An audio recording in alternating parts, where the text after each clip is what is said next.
Vote একটা আমানত। আপনার ভোট পায়া যদি বাটপারি করে, আপনার ভোট পায়া যদি সে মদের আইন পাস করায়, তার যদি অবদান থাকে, আপনার ভোট পায়া সে যদি 2 নাম্বারি করে, আপনার ভোট পায়া যদি জমি দখল করে, কুল্লু উনাসিম বিইমামিহিম ইয়াওমা নাদউ কুল্লু উনাসিম বিইমামিহিম, আল্লাহ বলে কিয়ামতের দিন আমি প্রত্যেক মানুষকে তার নেতার সাথে ডাকবো। সমাজে এত মারামারি কেন, এত দূরত্ব কেন? এই যে যারা নির্বাচন নিয়ে মারামারি করতেছে, কত সমস্যা। এক ক্যান্ডিডেট অন্য ক্যান্ডিডেটকে দেখতে পারে না, গীবত আর গীবত। এক প্রার্থীর সমর্থকরা অন্য প্রার্থীর সমর্থকদের সাথে বিশাল গ্যাঞ্জাম লাগে রয়েছে, একই এলাকায় বাস করে, পাশাপাশি ঘর, অথচ নিজেদের মধ্যে দূরত্ব কেন? রাজনীতি। আমাকে বলেন, আল্লাহ যাকে ক্ষমতার আসনে বসাইবে, হাজার চেষ্টা করে আপনি তারে নামাইতে পারবেন নাকি? আর আল্লাহ যাকে উঠাইবে না, আপনি যত চিল্লা পাল্লা করেন কাজ হবে না। আর রাজনীতি করেন, তবে যেই রাজনীতি আল্লাহর জন্য না, সেই রাজনীতি জায়েজ নাই। আজকে আমার বয়ানই সব আল্লাহর জন্য, ভরসা। রাজনীতি করবেন, তাও হবে কার জন্য? কার জন্য আপনি করতেছেন? কয় আমি রাজনীতি করতেছি যদি ক্ষমতায় আনতে পারি, আমার জমিটারে ছুটে আনবো, ঠিক না? অমুকে আমার জমি আটকায় রাখছে, ক্ষমতায় যাই আমি জমিটারে ছুটাইতে হবে। বাংলাদেশের রাজনীতি বহু মায়ের কোলকে খালি করেছে, ঠিক কিনা? বাংলাদেশের রাজনীতি বহু সন্তানকে ইয়াতীম করেছে। বাংলাদেশের রাজনীতি রিকশাওয়ালার রিজিকের চাকাটা নষ্ট করে দিয়েছে। বাংলাদেশের রাজনীতি ঘর পোড়ায়, বাংলাদেশের রাজনীতি রাস্তা পোড়ায়, রাস্তা কাটে, গাছ কাটে, ট্রেন লাইন উপড়ে ফেলে। সুতরাং রাজনীতি যদি হয় আল্লাহর জন্য, ওই রাজনীতিতে সহিংসতা, মারামারি, খুন, গুম, ধর্ষণ, চাঁদাবাজি কখনো থাকতে পারে না, ঠিক কিনা? স্বার্থের জন্য করে, এই জন্য এত মারামারি।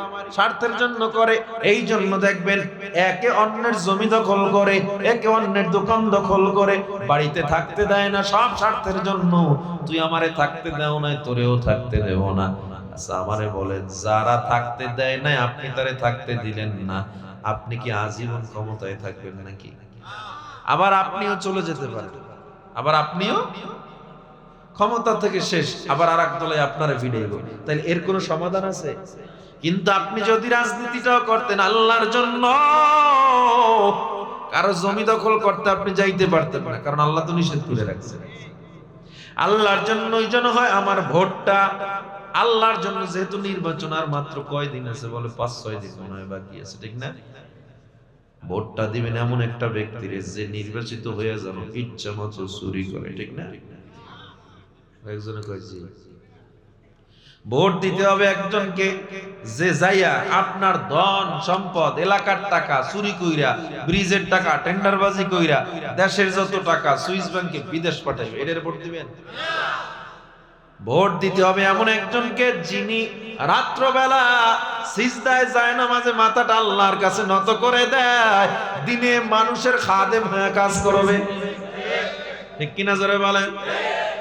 নেতা, ইসলাম কখনো নেতাকে সমর্থন করে না। ইসলাম বলে জনগণের জন্য যিনি সমর্থন পাওয়ার যোগ্য, যিনি জনগণের প্রতিনিধি হবে, ও নেতা নয়, ও মূলত হলো খাদেম, ও হলো চাকর, জনগণের চাকর। জনগণের রাস্তা নেতার চলার জন্য বন্ধ হবে না। আর আমগো দেশে নেতা আসতেছে, রাস্তাঘাট সব ব্লক হয়ে গেছে। কেন? কোন রাস্তার চলে না। পুরো ঢাকা শহর দেখলাম ব্লক। কেন? এখন অমুকে যাবে, এমপি যাবে, মন্ত্রী যাবে, এই জন্য সব ব্লক হয়ে গেছে। ইসলাম বলে না, জনগণের ভোগান্তি দিয়া নেতাকে প্রটোকল ইসলাম সাপোর্ট দেয় না। চিনেননি হযরত ওমরকে? হযরত ওমর যেই রাস্তায় চলে শয়তান সেই রাস্তায় চলে না। এমন একজন ওমর ৫৬,০০০ বর্গ মাইল শাসন করে নাই ওমর। যেই ওমর অর্ধ পৃথিবী শাসন করেছেন, এরকম বাংলাদেশ না, গোটা অর্ধ জাহানের বাচ্চা ওমর অর্ধ পৃথিবী শাসন করেছেন যিনি। ধুলি তক্তে বসি খেজুরের পাতার প্রসাদ তাহার বারে বারে গেছে খুশি। বলেছেন হযরত রাসূল শেষ পয়গম্বর, আমার পরে যদি কেউ নবী হতো হতো আমার সাহাবী ওমর। আমার পরে যদি কেউ নবী হইতো হইতো ওমর। কেমন ওমর? যে ওমর রাত্রবেলা তাহাজ্জুদে জীবনটারে পুরো জীবনে রাত্রটা ছিল ইবাদত, শেষ রাত্র পুরোটাই ছিল জায়নামাজে। মানুষের বাড়ি বাড়ি গিয়া খবর নিত আমার এই ক্ষমতার কালে আমার জনগণ গুলো ঠিক আছে নাকি কষ্টে আছে, খবর নিত। সিরিয়ার দিকে রওনা দিয়েছে হযরত ওমর, বিশাল বহর নিয়ে দল বল নিয়ে হযরত ওমর বিজনেস একটা সফর ছিল। এক্সপোর্ট ইম্পোর্টের যে বিজনেস মক্কা থেকে শুরু হয়েছে সেই এক্সিম আজকে শুরু হয় না। আপনারা তো মনে করেন বিজনেস থিওরি কেবল তৈরি হয়েছে পৃথিবীতে, না, আল্লাহ নবী নিজেও বিজনেস করেছেন। আল্লাহু আকবার। হযরত ওমর বিশাল বহর নিয়ে যখন রওনা দিলেন, মরুভূমি পার হইতেছেন, মদিনার নিকটবর্তী এলাকা। মরুভূমি পার হতে গিয়ে দেখে দূরে একটা ছোট্ট কুঁড়ে ঘর দেখা যাইতেছে। ভালো মনোযোগ দিয়ে শুনবেন। একজন ওমর যিনি অর্ধেক পৃথিবী শাসনকর্তা, ওই পারস্য রোমরা তখন হযরত ওমরের কথায় চলতো। রোম ছিল বর্তমান সুপার পাওয়ার আমেরিকার মতো,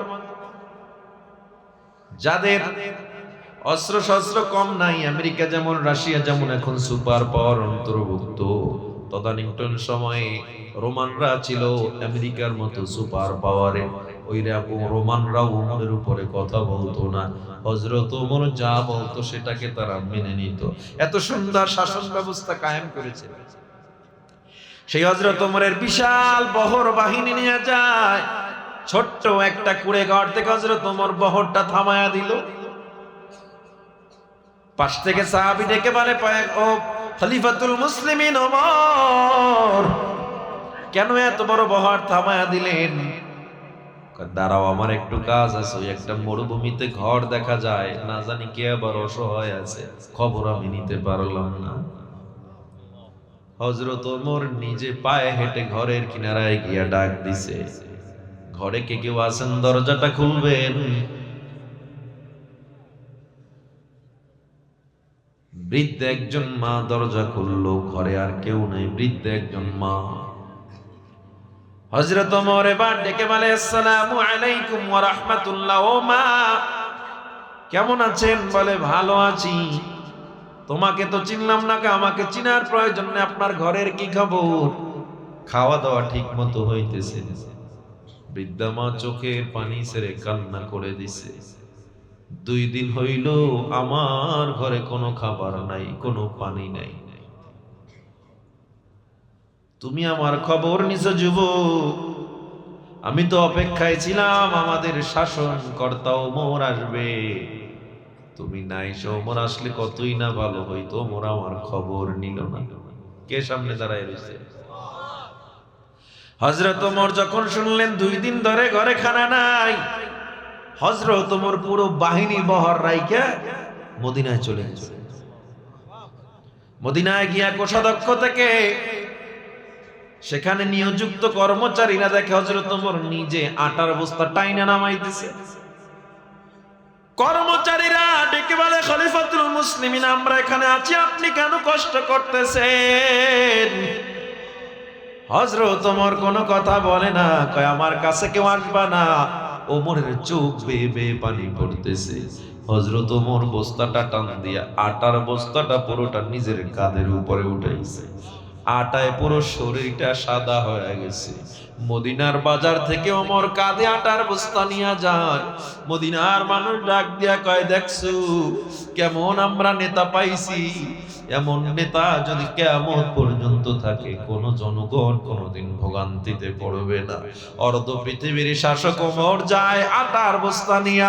আল্লাহু আকবার বলেন, আল্লাহু আকবার।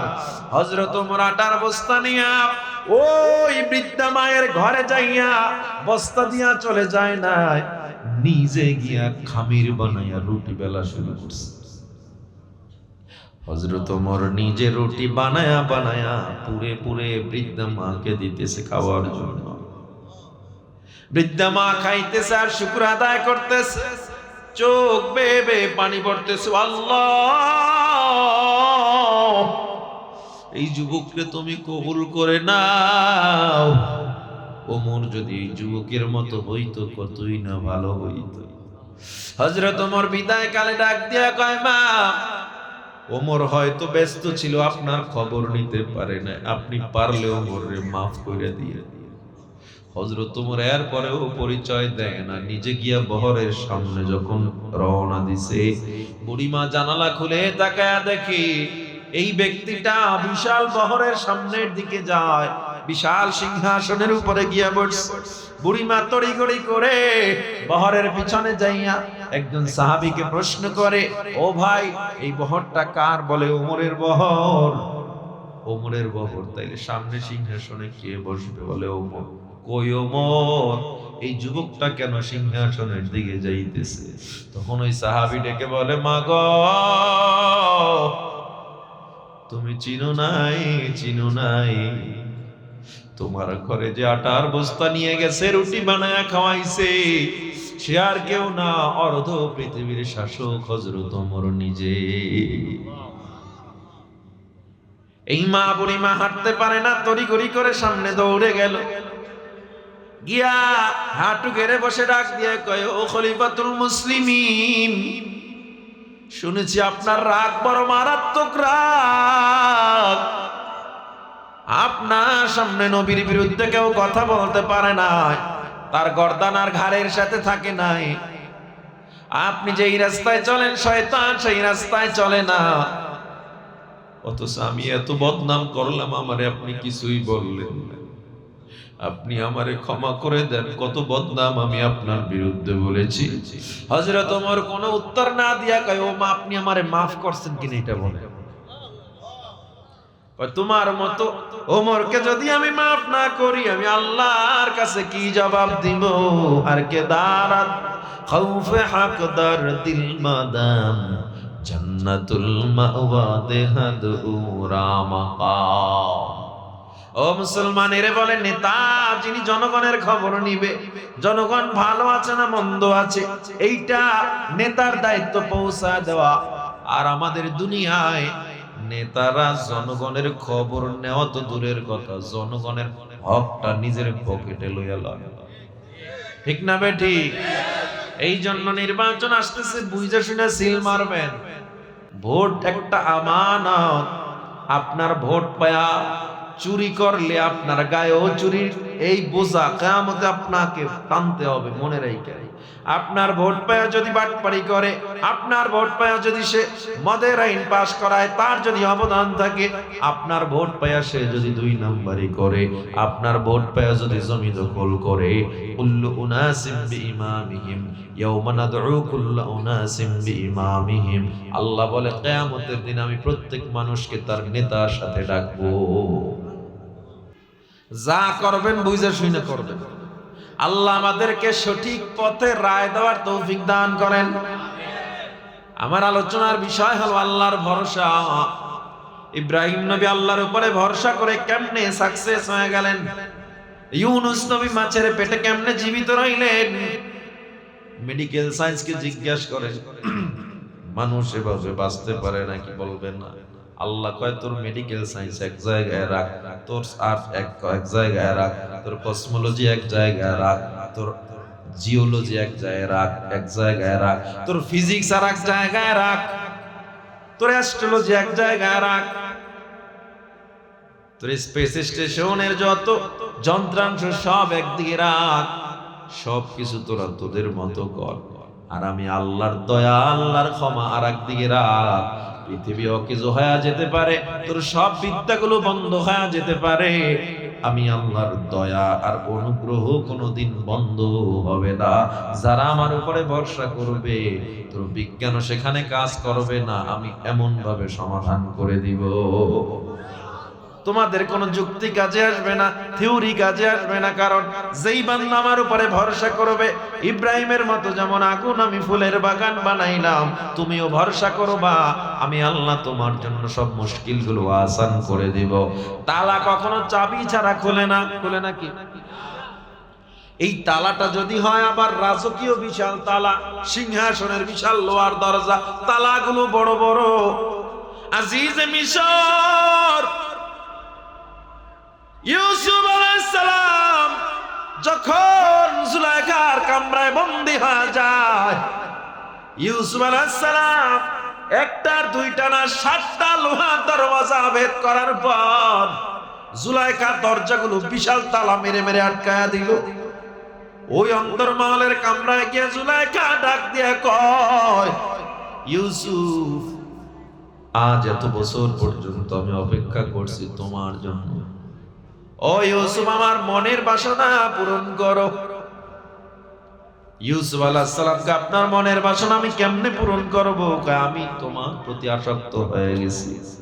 ইউসুফ আলাইহিস সালাম বলেন, নাউযুবিল্লাহ, সন্তানের মতো আমায় আদর করলেন, এই কথা কি বলতেছেন? এটা আমি পারবো না। ইউসুফ আলাইহিস সালাম যখন বলে আমি পারবো না, জুলাইখা বলে কেন পারবা না? ইউসুফ আলাইহিস সালাম বলে আমার প্রভু আমারে দেখতেছে। জুলাইখা আমনের যত মূর্তি ছিল সব মূর্তিগুলো রুমের মধ্যে কাপড় দিয়া রুমাল দিয়া সবগুলো মূর্তি ঢেকে দিয়েছে। এবার জুলাইখা ডাক দিয়া কয়, ইউসুফ, যেই প্রভুর ভয় করতেছিলাম ওই প্রভু আমাদেরকে আর দেখতেছে না। ইউসুফ আলাইহিস সালাম ডেকে বলে, জুলাইখা গো, আমি এমন এক আল্লাহর গোলাম, এমন এক আল্লাহর গোলাম যে আল্লাহকে কাপড় দিয়া ঢাকা যায় না, পানির মধ্যে লুকাইলেও আল্লাহ দেখে, 7 আসমানে সিঁড়ি লাগায় পালাইলেও আমার আল্লাহ দেখে। আমি এমন এক আল্লাহর গোলাম যে আল্লাহ আমারে বানাইছে, যে আল্লাহ সকালবেলা পূর্ব আকাশে সূর্যটাকে উদিত করে দেয়, আবার পশ্চিম আকাশে অস্ত দেয়, যে আল্লাহ সমুদ্রের মাছের রিজিক দাতা, যে আল্লাহ বনের পশুর রিজিক দাতা। আমি ইউসুফ সেই আল্লাহর গোলাম, ওই আল্লাহকে আটকানো যায় না। জুলাইখা ডেকে বলে, তুমি কোন আল্লাহর ইবাদত করো? আমনের ইবাদত করো না? কয় না না, আমি এমন এক আল্লাহর ইবাদত করি। ও জুলাইখা, যিনি গায়েবের মালিক, যাকে দেখা যায় না, যিনি ঘুমান না, লা তাখুযুহু সিনাতুন ওয়ালা নাওম, লাউ কানা ফীহিমা আলিহাতুন ইল্লাল্লাহু লাফাসাদাতা। আমি এমন এক ইলাহর ইবাদত করি যার সাথে শরীক নাই। হুয়াল্লাহু আহাদ, আল্লাহুস সামাদ, লাম ইয়ালিদ ওয়া লাম ইউলাদ ওয়া লাম ইয়াকুল লাহু কুফুয়ান আহাদ। এমন এক আল্লাহর গোলাম যে আল্লাহ বেনিয়াজ, কারো মুখাপেক্ষী না। গোটা পৃথিবী যার মুখাপেক্ষী, গোটা সৃষ্টি জগৎ যার মুখাপেক্ষী, ওই ব্ল্যাক হোল, ওই নক্ষত্র, ওই গ্যালাক্সি, যা কিছু বলো না কেন, সব কিছু বানাইছে কে? ইউসুফ আলাইহিস সালাম বলে, এমন এক আল্লাহর ইবাদত করি যে আল্লাহ সব কিছু বানাইছে, তার নজর থেকে কেউ কখনো পালাইতে পারে না। এবার জুলাইখা বলে, তাইলে দেখি তোমার সেই আল্লাহকে বাঁচাইতে পারে।